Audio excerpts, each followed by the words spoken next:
personne qui est pieuse, qui est croyante, forcément elle est sincère, forcément elle est honnête. Et c'est pas quelqu'un qui va te vendre des produits bidons. Si tu gagnes la confiance de ton public, tu peux tout leur vendre. Tu peux leur faire croire ce que tu veux. Parce que la confiance, elle est là. Afficher publiquement sa religion, c'est une stratégie marketing.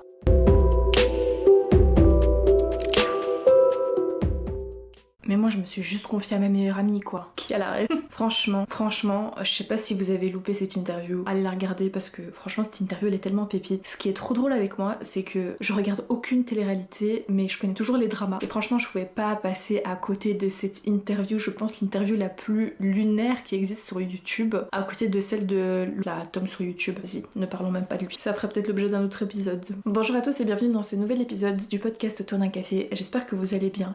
J'espère que vous allez bien malgré la dégaine avec laquelle j'ose m'afficher comme ça sur YouTube.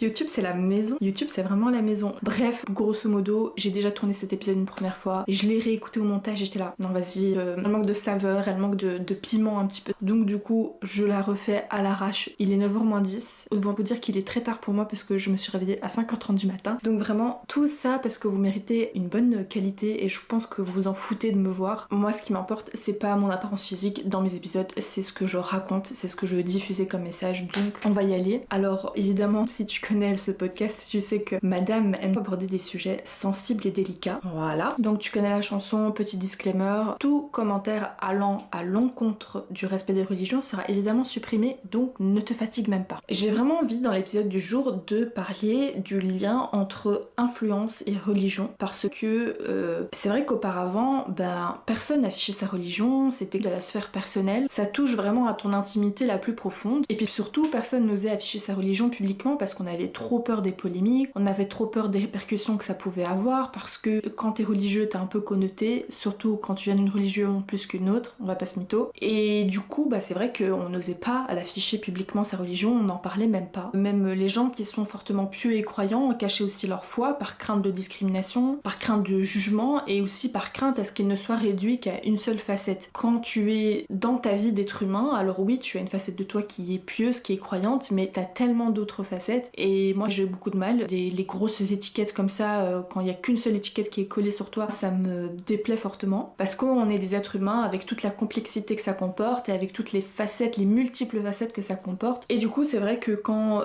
tu affiches ta religion, il y a certaines personnes qui sont un peu trop étroits d'esprit, qui vont te réduire à cette seule religion. Donc c'est vrai qu'on n'osait pas trop l'afficher, et puis même les marques, ne pas collaborer avec des personnes qui affichent publiquement leur religion par peur de diviser leur audience, parce que autant la religion pour une personne, elle peut être très attachée, très sensible à cette thématique, et puis t'en as d'autres qui font un rejet total de la religion, qui en ont vraiment pas une bonne image, et qui par conséquent vont peut-être assimiler les produits ou les services qu'une marque propose à cette personnalité, à cette influence, qui en fait la promotion sur son canal. Mais aujourd'hui, ça a beaucoup changé, il y a une grande évolution là-dessus. Aujourd'hui, on n'a pas peur d'afficher sa religion, on n'a pas peur aussi d'en parler, parfois même à outrance. On voit quand même qu'il y a une tendance qui commence à se dessiner, où on peut apercevoir des influenceurs qui choisissent de parler de leur foi et d'intégrer au contenu qu'ils proposent des thématiques spirituelles ou des thématiques religieuses, même si ce n'est pas leur contenu de base. C'est-à-dire que tu as des influenceurs qui vont axer leur communication uniquement sur la religion, qui vont faire des prêches, qui vont faire des rappels, etc. Mais ici on parle bien de personnalités qui ne se sont pas du tout fait connaître pour cette raison-là et qui décident d'ajouter à leur contenu de base cet aspect religieux, cet aspect piété. Donc par exemple, ils vont ouvertement dire leur religion, ils vont afficher des photos qui témoignent de leur foi, ils vont mettre des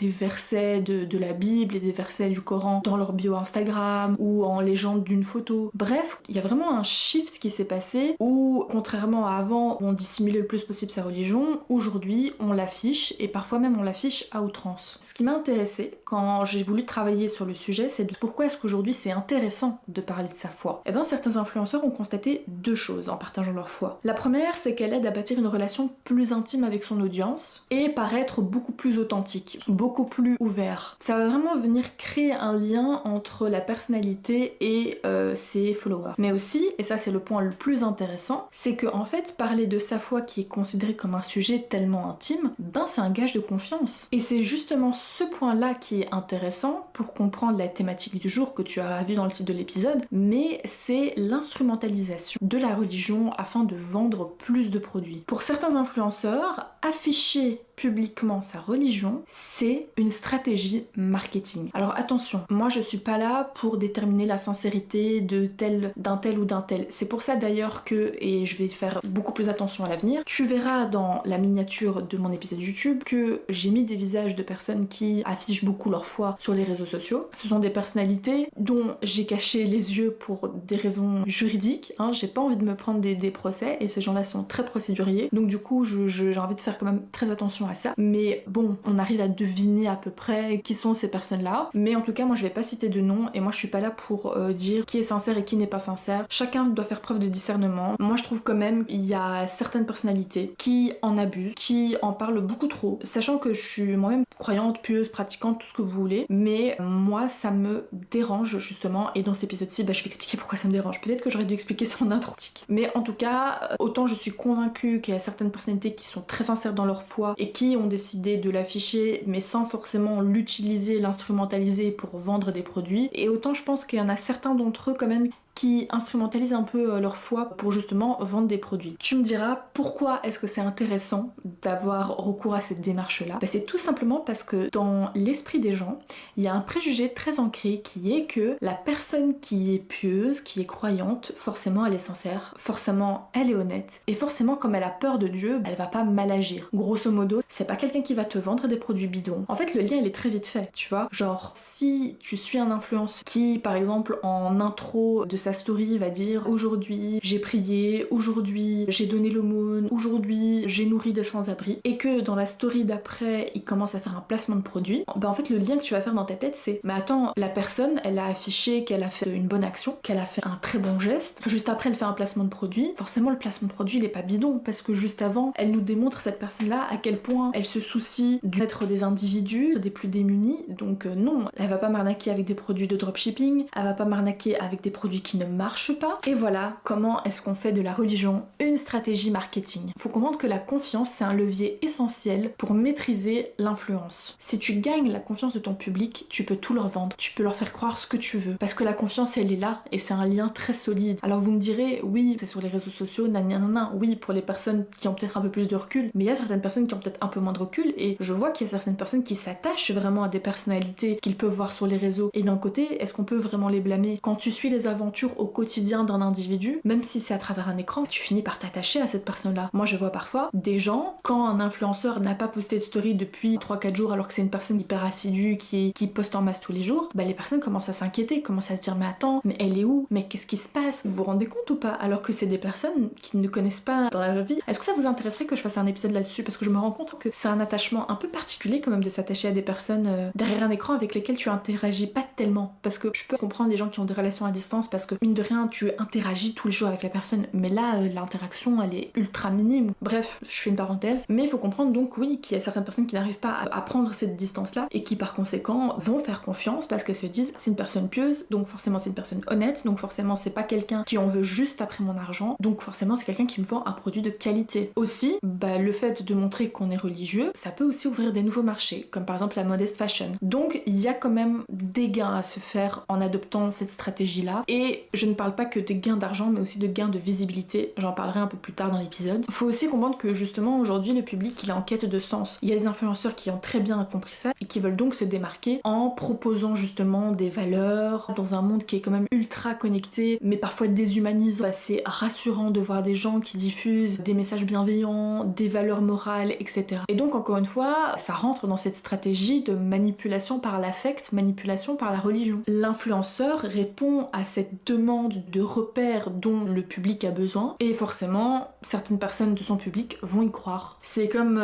dans une des interviews d'une personnalité que j'ai affichée dans ma miniature YouTube du coup. En fait il a commencé son interview en souhaitant un bon ramadan à tous les musulmans avant même de commencer une interview qui était quand même très à charge, une interview très lourde, et c'est là en fait que je me suis rendu compte mais en fait pourquoi tu fais ça? Il y a un intérêt à commencer par cette phrase là, c'est pas anodin, c'est pour déjà mettre une graine dans l'esprit des gens à se dire ah oui c'est vrai, c'est lui le gars qui est pieux, c'est lui le gars qui est religieux, c'est tout un travail de manipulation. C'est vraiment très subtil. Afficher sa foi, c'est aussi un outil pour accroître sa visibilité. La religion, on le sait, c'est un sujet qui divise beaucoup de gens. Et par conséquent, quand tu vas faire du contenu sur la religion, tu vas non seulement attirer des croyants qui vont donc liker, partager, commenter, mais tu vas aussi attirer les non-croyants qui n'aiment pas les religions, font un rejet total des religions et qui par conséquent vont commenter via des méchants commentaires. Et puis tu peux voir des interactions entre des gens religieux et des gens pas religieux et donc forcément ça crée encore plus d'engagement pour l'influenceur. Et en fait c'est comme ça que tu crées un buzz. Et faut comprendre que ce genre de personnalité là, parce que je dis les personnalités mais en fait faut pas généraliser, il y a quand même un type de personnalité qui est quand même plus problématique qu'un autre. Ce type de personnalité,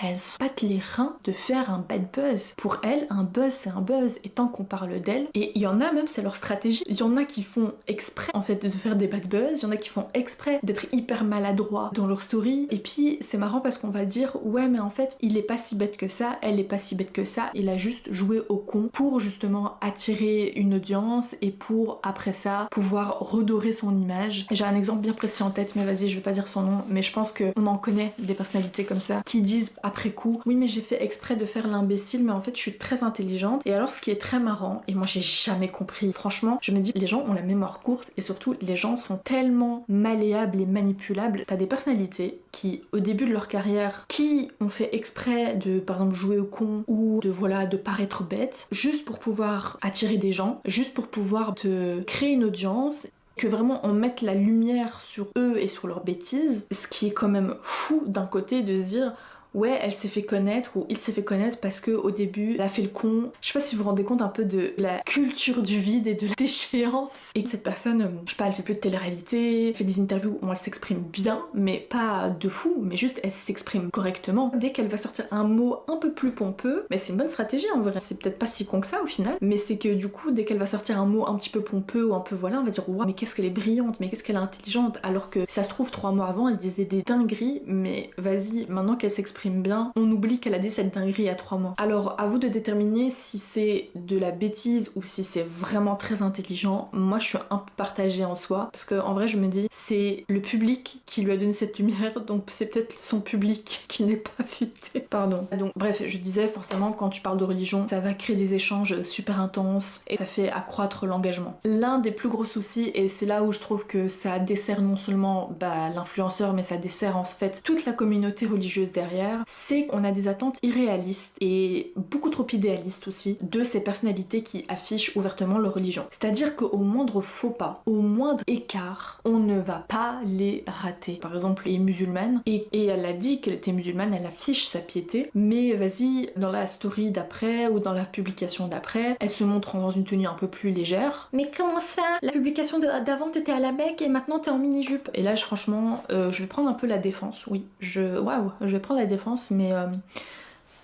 faut bien comprendre un truc, c'est que les gens religieux, avant d'être des religieux, ce sont des êtres humains. La condition humaine, elle prime sur la foi. Tu essaies de combattre tes failles de condition humaine par ta religion. Ça, c'est le combat d'une vie. Ça, c'est le combat que doit mener une personne religieuse. C'est un combat entre ses vices liés à la condition humaine et ce que l'être humain veut essayer de faire de par à l'aide de sa religion, c'est de vaincre ces vices-là. C'est de surpasser ces vices. C'est le combat d'une vie. Mais un croyant, ça reste un être humain, avec toute la complexité que ça comporte, avec toutes les incohérences que ça comporte. Donc oui, tu peux retrouver une personne religieuse qui, par faiblesse, parce que again, c'est juste un être humain, bah oui, a péché, a failli. Et c'est ça le problème avec cette stratégie, c'est que par conséquent, tu n'as pas le droit à l'erreur. Tu n'as pas le droit à un seul écart, parce que sinon, je peux te dire qu'on va pas te louper. On vient mettre cette personnalité-là sur un piédestal, et ça, c'est un truc qu'il faut arrêter de faire de toute façon. Pour les gens qui affichent leur religion et ceux qui ne le font pas, faut arrêter de mettre sur un piédestal des gens que vous ne connaissez pas, c'est tout. Faut arrêter d'idéaliser certaines personnes. Mais ici, du coup, je ne parle que des personnes qui sont religieuses. S'il vous plaît, comprenez que ce n'est qu'un être humain qui a droit à ses failles et qui a droit à ses incohérences. Quand tu retournes avec ton ex qui t'a maltraité, imagine ta pote qui te dit mais tu retournes avec lui, mais c'est un gros bâtard, nanana, mais tu m'as dit que t'avais fait des dingueries et que t'étais triste. Bah ouais, mais quand bien même t'as une personne qui peut te blesser, qui peut te décevoir, bah tu peux l'aimer et du coup lui pardonner et du coup te remettre avec. Mais dans ce cas-ci, tu es aussi incohérente, mais pour autant tu n'aimes pas qu'on te fasse le jugement de ouais mais pourquoi tu retournes avec si t'as dit qu'il t'a fait du mal et qu'il t'avait blessé. C'est presque pareil. franchement je sais pas si j'ai pris le bon exemple, mais c'est presque pareil, c'est l'être humain est fait d'incohérences, l'être humain est complexe et a des vices, et voilà. Et ça aussi faut le comprendre. Il faut pas remettre en question la sincérité de quelqu'un dans sa démarche religieuse juste parce qu'à un moment donné il a fait un écart ou parce qu'il a failli. Nous ne sommes que des putains d'êtres humains et on fait de notre mieux. Cette stratégie, elle mène à beaucoup de polarisation et de division, tant pour les croyants que pour les non-croyants. Les croyants, justement, ils ont du mal avec cette vulgarisation religieuse et cette dénaturisation des pratiques religieuses. La foi, c'est quelque chose de sacré, ça doit être transmis avec beaucoup de respect et d'humilité, et ça ne doit pas servir d'outil ou de tremplin pour acquérir une certaine richesse. Mais du côté des personnes qui ne sont pas croyantes, ça peut aussi conduire à un effet négatif. Si toi, ça ne t'intéresse absolument pas la religion et que t'as un influenceur qui tout à coup se met à énormément parler de religion, qui affiche ça beaucoup trop souvent, tu peux faire un rejet et de l'influenceur et peut-être de la religion en elle-même parce que tu vas en avoir marre en fait de voir constamment ce contenu-là. Et puis aussi un impact sur les institutions religieuses parce que une instrumentalisation mal maîtrisée, ça peut mine de rien nuire à l'image même de la religion. Il y a des gens qui ont tendance à beaucoup trop essentialiser les choses et qui ont tendance à mettre tout le monde dans le même lot. Donc c'est très facile de dire bah ils sont tous pareils. Donc là en réalité avec cette stratégie-là, tu peux entre guillemets condamner toute une communauté. En conclusion, il faut faire preuve de beaucoup de recul et de discernement quand vous voyez quelqu'un afficher